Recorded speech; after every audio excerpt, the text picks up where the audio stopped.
मुस्लिम ने एक पंडित को मुंह तोड़ जवाब दिया। ऐसा ही होना चाहिए।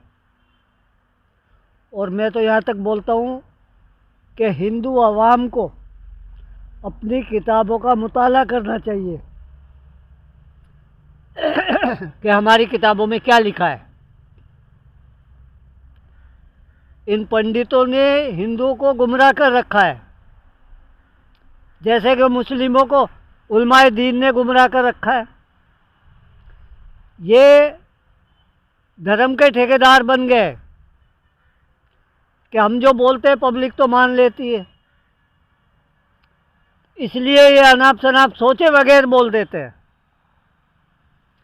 तो हिंदू भाइयों से भी मेरी गुजारिश है कि अपनी धार्मिक किताबें खुद देखें और खुद शिक्षा हासिल करें कि उसमें क्या लिखा है। ऐसा कुछ नहीं लिखा। हिजाब तो सारे धर्मों में आया है, हिंदू में, मुसलमानों में नहीं, सारे धर्मों में। हिंदू, मुसलमान, सिख, ईसाई, हर धर्म में हिजाब का हुक्म आया है।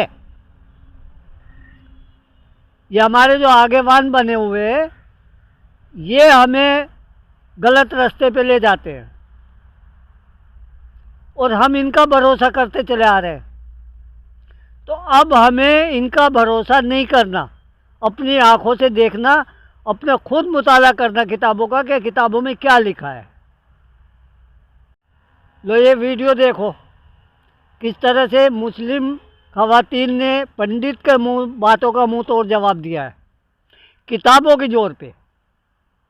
आजकल मैंने सुना हिजाब का बड़ा चल रहा है। अरे भाई, स्कूल में तो स्कूल की ड्रेस होती है, कॉलेज में कॉलेज की ड्रेस होती है, वहां तो भी ये सब पहन के, और हमने तो सुना है वो पूरा पहन के लड़का भी चला जाता है। तो कैसे पता लगाएंगे ये लड़का है कि लड़की एग्जाम के समय? इसलिए स्कूल कॉलेज में ड्रेस एक जैसी होनी चाहिए, सभी, चाहे हिंदू मुसलमान। कम से कम मैं तो निवेदन करूंगा कि ये भारत है, पाकिस्तान नहीं है। यहाँ पे सनातनियों की शिक्षा ही सबको देनी चाहिए, जिससे सनातन परंपरा आगे बढ़े और भारत का गौरव आगे बढ़े। नो हिजाब नो खिजाब, नो हिजाब नो खिजाब। सबको कहो भैया 12 तक और फिर आगे तक सिर्फ एजुकेशन जहाँ केंद्र है वहाँ सबको सनातनी परंपरा से ही, बाकी सब परंपराएं खत्म करके किया जाए और सनातनी परंपरा से सबको आगे बढ़ाया जाए। देवकीनंदा जी बिल्कुल ठीक फरमा रहे हैं कि वो भारत है, पाकिस्तान नहीं। वहाँ सनातन धर्म की ही शिक्षा देनी चाहिए। ये तो सिर्फ भारत की बात कर रहे हैं। मैं पाकिस्तानी मुसलमान होने की हैसियत से, भारत हो या पाकिस्तान हो या दुनिया का कोई भी मुल्क हो, वहाँ तमाम बसने वालों को हिजाब के मामले में सनातन धर्म की शिक्षा देती हूँ। सनातन धर्म की सबसे ऑथेंटिक किताब है ऋग्वेद, जिसकी किताब नंबर 8 पाठ नंबर 33 और मंत्रा नंबर 19 में लिखा है, अधा प्रसे स्वमापरी समतरम पदकौ हरामते कसापलकौ दरसन स्त्री ही ब्रह्मा बभौविता। ए औरत, ब्राह्मणा ने तुझे औरत बनाया है, इसीलिए नजर नीची रखो और हिजाब करो। और सनातन धर्म की ही की किताब महावीरा चेत्रा के चैप्टर नंबर 2 पेज नंबर 71 में लिखा है, श्री राम कहते हैं अपनी बीवी सीता से, जब परशुराम को देखते हैं, श्री राम श्रीमती सीता से कहते हैं, परशुराम अपने बुजुर्ग हैं, आप नजर नीची करो और पल्लू को सर पे ढाको।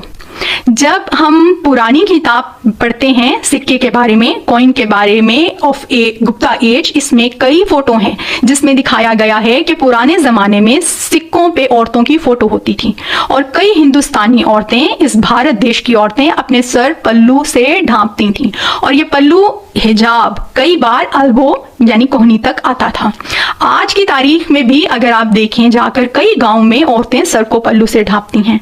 तो सनातनी परंपरा पे चलते हुए तमाम सनातनी हिजाब करें, भारत के गौरव को आगे बढ़ाएं। नो हिजाब कहने वाले देवकीनंदा जी अपनी ही किताब और ब्राह्मणा के अगेंस्ट बात कर रहे हैं। ब्राह्मणा कह रहे हैं हिजाब करो और ये कह रहे हैं नो हिजाब नो हिजाब।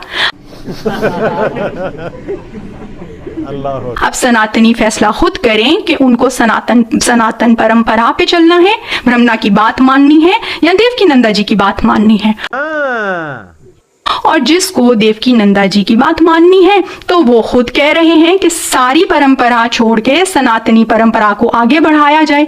सनातन धर्म हिजाब करने को कहता है, ब्रह्मा हिजाब करने का आदेश दे रहे हैं, तो सनातनी उस आदेश को और भारत के गौरव को आगे बढ़ाने के साथ साथ सनातनी परंपरा को भी आगे बढ़ाएं, जैसे कि देवकी नंदा जी चाहते हैं।